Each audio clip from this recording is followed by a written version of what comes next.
On this week's edition of Stony Brook News, students and faculty discuss the Black Lives Matter movement.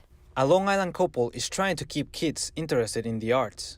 And SBU is making strides towards helping victims of sexual assault. All that and more in this week's edition of Stony Brook News.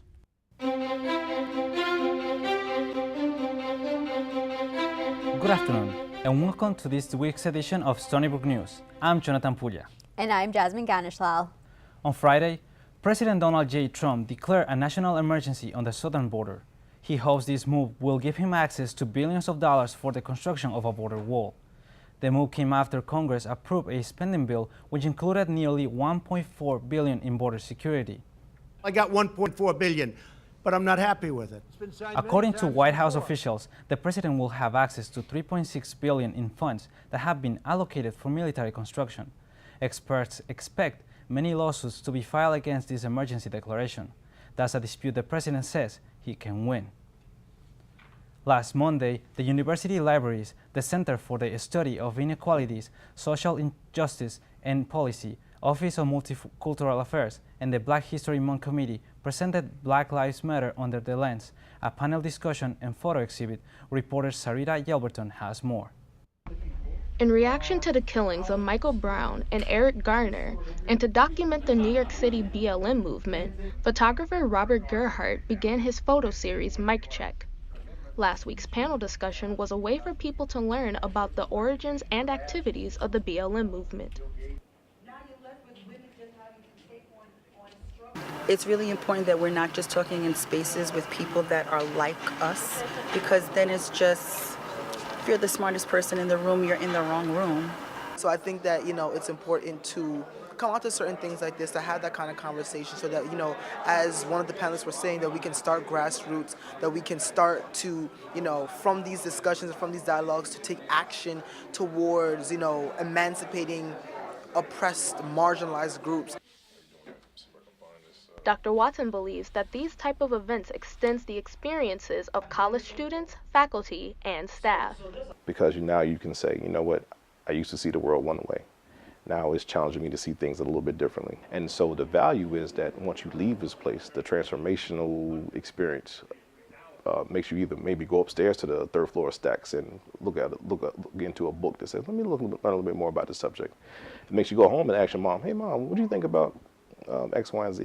It makes you go to your professor and say, hey, I was got this Black Lives Matter event last night, and here's what they said. Many valued the discussion. One thing that really stood out to me was what Vivette said about the education. I thought it was really cool and interesting how she said education could also be it's a double-edged sword essentially.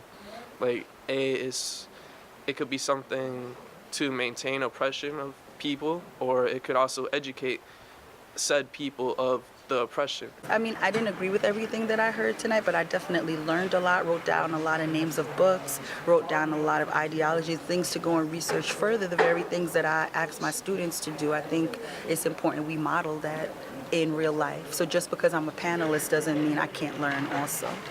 Dr. Watson believes that events like this affects leadership, which affects the entire university. Because when we really are talking about being diverse, inclusive, and equitable here on campus, it's not just words or phrases. It's something that is part of your lifestyle. It's part of what goes into the development of different systems and policies, and hopefully enriches the lives of everybody here on campus. So it's invaluable, to tell you the truth. This exhibit will continue to be held until March 31st. Events like these are not just during Black History Month, but are held all year for everyone. So come out and explore the worlds around you, Seawolves. Reporting for Stony Brook News, I'm Sarita Yelverton. Amazon has decided to pull the plug on its much-heralded $2.5 billion headquarters in Long Island City. The decision came Thursday after the tech company faced major opposition. Mayor Bill de Blasio and Governor Andrew Cuomo were reportedly very upset with the decision. There wasn't a shred of dialogue. Out of nowhere, they just took their ball and went home. According to Amazon's official statement, a number of state and local politicians have made it very clear that they oppose our presence and will not work with us to build relationships that are required to go forward. The abandonment of the project, which promised to bring in 25,000 new jobs, was also a blow to supporters of the project. Project like this only come around once every 100 years, and unfortunately we lost it. Amazon still has plans to move forward with the headquarters in Virginia. Shopping centers used to be the hubs of America's local economies. Nowadays, many of them are struggling to adapt to the digital era. Rachel Eiler took a look at Long Island's increase in store vacancies. Toys R Us, Sears, Mattress Firm. These are just some of the big-name stores that are leaving Long Island malls and shopping centers abandoned to look like ghost towns. Farm fields from 1950s have turned its empty land into housing developments, with highways and roads leading right to these shopping centers that are now making hasty exits. Long Island, where people once equated shopping with a car trip, is now facing its own earth-shaking retail revolution, with store vacancies now being at its highest in the last 18 years of 7.3%. One challenge to fill vacancies lies with their landlords, who must now subdivide and lease their space to the new generation of businesses, which tend to operate within a smaller footprint.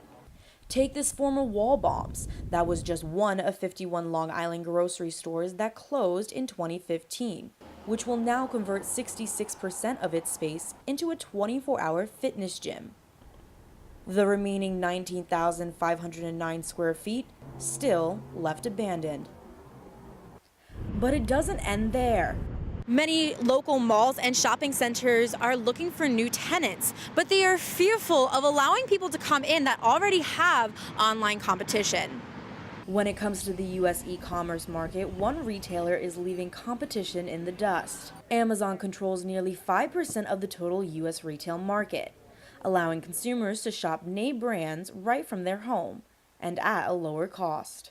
I like online shopping way more. It's cheap, fast, and I don't have to deal with people. Amazon provides like a quick and fast experience for customers online. Honestly, I do prefer online shopping, despite I know what the effects are, because it's fast and easy, and it's oftentimes cheaper.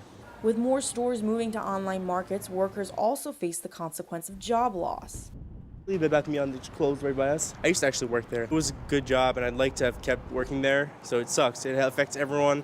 Everyone got spread apart, different stores, kind of disrupts everything for everyone. Local malls and shopping centers are increasingly seeking to fill vacancies with diverse tenants such as medical offices, restaurants, and other entertainment options that offer more service than product. Reporting for Stony Brook News, Rachel Eiler. Hey Jasmine, do you think we'll get any more snow this week? I hope not. Your guess is as good as mine, but you know who may know? Our weatherman, Ben Kriegel. How's this week's weather shaping up, Ben? Thanks, Jasmine. If you take a look at your window this morning, you'll see that conditions outside are looking rather dreary. The temperature outside right now is currently in the mid to upper 30s with cloudy skies and some drizzly spots in the area. And as we take a look at the conditions for the rest of the day, we will be reaching a high of around 42 degrees this afternoon at around 3 o'clock. And as the evening commute progresses, we will be seeing temperatures drop tonight into the mid to lower 20s. And as we take a look at the rest of the week, we are watching the potential of having some snow this coming Wednesday. And as we take a look at the end of the week also, we will be seeing a brief warm-up occurring on Thursday with highs in the low 50s, which is abnormally warm for this time of year. And we will be seeing some partial clearing for Friday and into the weekend.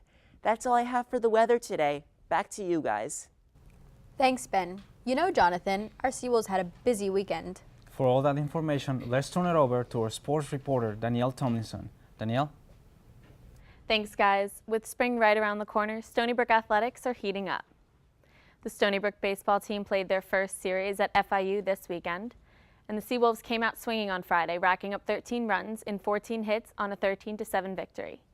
Saturday's game was a bit more touch and go, but junior outfielder Michael Wilson gave SBU a 7-6 lead on a 3-run home run with 2 outs in the 9th. The Seawolves held on and clinched the series victory. The baseball players are lucky they're heading somewhere warm this weekend. The Seawolves take the road again next weekend as the baseball team takes on Southeastern Louisiana, and the softball team starts its season with a trip to the Furman Invitational. The men's basketball team took the court against the University of New Hampshire this weekend in a game that went down to the wire. The Seawolves took the lead on a three-pointer from senior Jerron Cornish, but the Wildcats just refused to lose. With the SBU lead cut to just 2, Jordan Reed had a shot to win it at the buzzer, but he was just off the mark. Men's basketball has now won 4 in a row. They'll hit the court again this Thursday against our greatest rival, UAlbany. Our women's basketball team also took on UNH this weekend, but didn't have nearly as much of a challenge. The Seawolves were led by Shorty Johnson, who scored 17 points. Now at 19-6, they'll make their way to Albany this Wednesday. After a tough loss at their home opener last Saturday, men's lacrosse will try to rebound on the road this Thursday against Brown.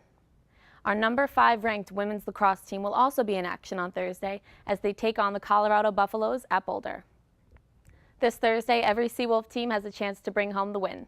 Keep an eye on your favorite teams to cheer them on. In the meantime, back to you guys. Thanks, Anil. It's often said that the arts and humanities are the first to go when it's time for cuts in any educational budget. One Long Island couple decided to create art kits in an attempt to keep creativity alive. Rosemary Ann has the story. Catherine Messina and her husband are the founders of Pint-Sized Painters, a business inspired by the children in her mother's art class. I thought there's got to be a way that we can reach more than just her class. So I was like, let's turn it into a box that we can sell and we can give to children all over the country and hopefully the world one day. These art kits offer more than just mindlessly painting on a blank canvas. The kits provide users with something unique to each artist. Our first artist that we went with is Vincent van Gogh. He's iconic, he's extremely well known, and there's a lot of amazing paintings that he created, and we thought we can share kind of a different side of him. Vincent van Gogh always wore a straw hat when he painted. So we give the children a straw hat in the box that they can wear so they can use that really imaginative part of themselves as well. The Freeport couple operates the business out of their garage, and making this product a reality was not easy. You just don't know if somebody's trying to get one by on you, who's trying to rip you off. You're paying this person, you're paying that person. There's so many different fees involved, and then all of a sudden it's held up in customs with an extensive exam. Production struggles aside, the couple remains focused on helping the children. It's extremely important that they're allowed to create and express themselves through that natural way that art gives them, where they can just be who they want to be. The Pint-Sized Painters were able to put creative expression, imagination, and education all in one box. Pick yours up today. For Stony Brook News, I'm Rosemary Ann. SBU is in the midst of a campus-wide initiative to spread sexual assault awareness. Kira Dennehy has the story. Women between the age of 18 and 24 are at an elevated risk of sexual assault. The majority of women on college campuses are at an age that falls between that range. This is why spreading awareness about assault and where victims can find help is crucial. Like personally, I grew up with mainly women in my household, and I grew up with my mom, sisters, and all that stuff. And women are more prone to to receive sexual violence and stuff like that, sexual harassment. A collection is going on between February 10th and 23rd in hopes to raise awareness regarding sexual assault on campus and the resources that are accessible to the Stony Brook community, as well as fundraising for the Sexual Assault Nurse Examiner Center. I think a lot of people who aren't even in that situation may not think, oh, this can't happen to me, but it can happen to anyone. Collection boxes have been set up in residence halls around campus to collect toiletries, phone chargers, snacks, and beverages. These items are often needed in the aftermath of sexual assault. There is a competition going on between residence halls to see who will collect the most.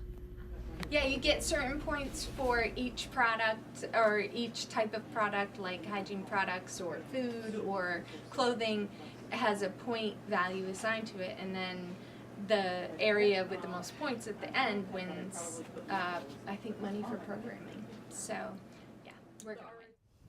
So sexual assault, a topic many are very uncomfortable talking about.